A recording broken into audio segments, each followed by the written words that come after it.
Assalamualaikum warahmatullahi wabarakatuh. Perkenalkan, nama saya Fatima dari kelas Pengelolaan Perhotelan semester 3. Hari ini saya akan menjelaskan mengenai Islam.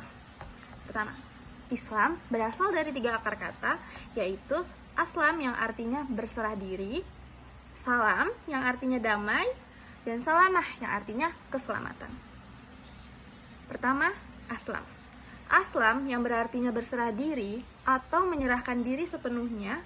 Dalam konteks agama, ini merujuk pada penyerahan diri kepada kehendak Allah Subhanahu wa Ta'ala, yang artinya seorang muslim mengakui bahwa Allah adalah Tuhan yang Maha Kuasa dan bersedia mengikuti aturan-aturan atau ajaran-ajaran yang telah ditetapkan, seperti sholat 5 waktu, puasa pada bulan Ramadan, dan lain-lain. Kedua, salam yang artinya damai atau kedamaian. Islam mengajarkan bahwa kedamaian adalah tujuan hidup yang utama, baik kedamaian batiniah antara manusia dan Allah ataupun kedamaian lahir antara manusia dengan manusia yang lain. Yang terakhir, salamah. Salamah yang berarti keselamatan.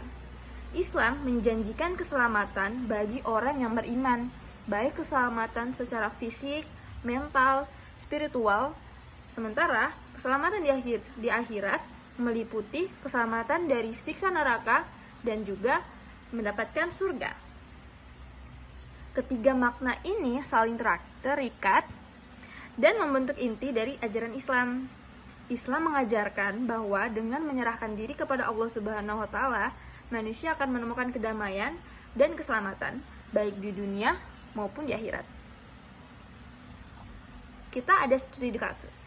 Pertama, jika di dalam sebuah perjalanan, salah satu mahasiswi menemukan batu yang agak besar di tengah jalan, lalu mahasiswi tersebut menyingkirkan batu tersebut, apakah itu termasuk definisi Islam? Jelaskan. Saya akan menjelaskan ya teman-teman. Ya, tindakan mahasiswi tersebut menyingkirkan batu besar di tengah jalan dapat dikatakan sebagai tindakan yang selaras dengan nilai-nilai Islam. Meskipun tidak ada ayat atau hadis yang secara spesifik menyebutkan tindakan ini, namun tindakan tersebut mencerminkan beberapa prinsip penting Islam. Pertama, menolong sesama. Kok bisa nyingkirin batu doang nolong sesama? Islam sangat menekankan pentingnya membantu orang lain dan meringankan kesulitan orang. Atau teman-teman yang lain, seperti teman-teman di kampus mungkin. Menyingkirkan batu di tengah jalan adalah bentuk nyata dari menolong orang lain, karena hal itu dapat mencegah potensi bahaya bagi orang yang lewat dan juga mencegah potensi kecelakaan. Yang kedua, menjaga kebaikan. Islam mengajarkan untuk selalu berbuat baik dan menjaga kebaikan di lingkungan sekitar. Menyingkirkan batu di tengah jalan adalah tindakan yang menjaga kebaikan, karena mencegah potensi kecelakaan ataupun kesulitan bagi orang lain. Ketiga, menghilangkan mudarat. Islam mengajarkan untuk menghilangkan mudarat atau bahaya dan mendatangkan manfaat. Menyingkirkan batu besar di tengah jalan adalah tindakan yang menghilangkan mudarat, karena batu tersebut dapat menyebabkan bahaya bagi orang yang lewat. Tindakan mahasiswi tersebut menunjukkan sikap peduli terhadap lingkungan dan orang lain yang merupakan nilai-nilai luhur dalam Islam. Meskipun tindakan ini tampak sederhana, namun hal ini mencerminkan semangat membantu dan menjaga kebaikan yang dianjurkan Islam. Selain itu, tindakan ini juga dapat dikaitkan dengan konsep amar ma'ruf nahi mungkar dalam Islam, yaitu menyeru kepada kebaikan dan mencegah kemungkaran. Dengan menyingkirkan batu, mahasiswi tersebut secara tidak langsung menyeru kepada kebaikan dan mencegah potensi bahaya yang akan terjadi. Oke. Selanjutnya, jelaskan Islam mengandung makna-makna dari 3 akar kata di atas. Pertama, aslam.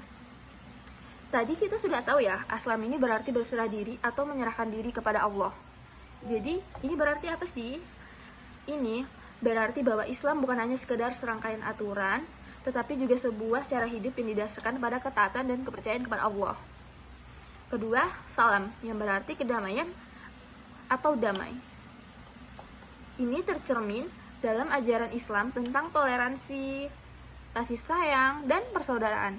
Islam mendorong umat-umatnya untuk hidup damai dengan diri sendiri dan sama manusia dan dengan alam semesta. Selanjutnya, salamah yang berarti keselamatan. Di sini yang artinya Islam memberikan panduan hidup yang bertujuan untuk mencapai keselamatan dan kebahagiaan, baik di dunia maupun di akhirat kelak. Ketiga makna ini saling terkait dan membentuk inti dari ajaran Islam. Islam mengajarkan bahwa dengan menyerahkan diri kepada Allah Subhanahu wa Ta'ala, manusia akan menemukan kedamaian dan keselamatan, baik di dunia maupun di akhirat kelak. Islam adalah agama yang membawa rahmat bagi seluruh alam dan bertujuan untuk menciptakan kehidupan yang harmonis, damai, dan penuh keselamatan bagi seluruh umat manusia. Kita lanjut ke materi selanjutnya. Pendekatan substansi agama terdapat 3, yaitu kajian Al-Quran dan sejarah Islam, kajian disiplin ilmu dan isi, dan kaidah tujuan didatangkannya syariat Islam. Pertama, kita akan memahami substansi agama. 3 pendekatan agama. Pertama, kajian Al-Quran dan sejarah Islam. Pendekatan ini menempatkan Al-Quran sebagai sumber utama ajaran Islam dan sejarah sebagai konteks penting dalam memahami pesan-pesan suci tersebut. Kajian Al-Quran memfokuskan pada teks Al-Quran atau pemahaman teks Al-Quran, menafsirkan ayat-ayatnya dan memahami makna kontekstual serta universalnya.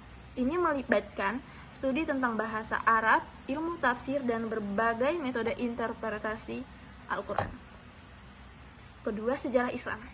Sejarah Islam ini melibatkan studi tentang perkembangan Islam dari masa Nabi Muhammad SAW hingga saat ini, termasuk sejarah pemikiran Islam, perkembangan mazhab, dan peristiwa-peristiwa penting yang membentuk lanskap Islam. Pendekatan ini memberikan fondasi yang kuat dalam memahami dasar-dasar ajaran Islam dan bagaimana ajaran tersebut berkembang dan beradaptasi seiring berjalannya di waktu. Kedua, kajian ilmu disiplin dan isi. Pendekatan ini menggunakan ilmu-ilmu seperti teologi, filsafat, hukum, etika sosiologi, antropologi, dan psikologi untuk memahami ajaran agama, perilaku agama, dan dampaknya terhadap individu dan masyarakat. Yang ini tadi adalah disiplin ilmu. Setelah itu ada isi ajaran, yang memfokuskan pada analisa konten ajaran agama, baik berupa dogma, ritual, moral, maupun hukum, dan bagaimana ajaran tersebut diinterpretasi dan diterapkan dalam konteks budaya dan sosial tertentu. Pendekatan ini memungkinkan pemahaman yang lebih komprehensif dan interdisipliner tentang agama, serta membantu dalam mengkaji relevansi ajaran agama dengan isu-isu kontemporer. Terakhir, kaidah tujuan didatangkannya syariat Islam. Pendekatan ini berfokus pada tujuan dan maksud dibalik hukum-hukum Islam, itu syariat.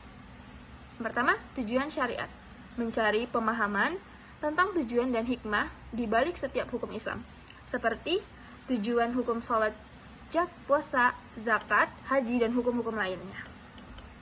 Yang kedua ada manfaat dan hikmah, menganalisis manfaat dan hikmah dari hukum-hukum tersebut bagi individu, masyarakat, dan alam semesta. Pendekatan ini membantu dalam memahami esensi dan nilai-nilai yang terkandung dalam hukum Islam, serta bagaimana hukum Islam berperan dalam menciptakan kehidupan yang adil, harmonis, dan bermakna. Kesimpulan, ketiga pendekatan ini saling melengkapi dan memberikan perspektif yang berbeda dalam memahami substansi agama. Dengan menggabungkan ketiga pendekatan, ini kita dapat memperoleh pemahaman yang lebih komprehensif, kritis, dan relevan tentang agama, baik dari sisi teks, sejarah, maupun nilai-nilai yang terkandung di dalamnya. Sudah, baik itu saja materi dari saya. Kurang dan lebihnya saya mohon maaf. Wassalamualaikum warahmatullahi wabarakatuh.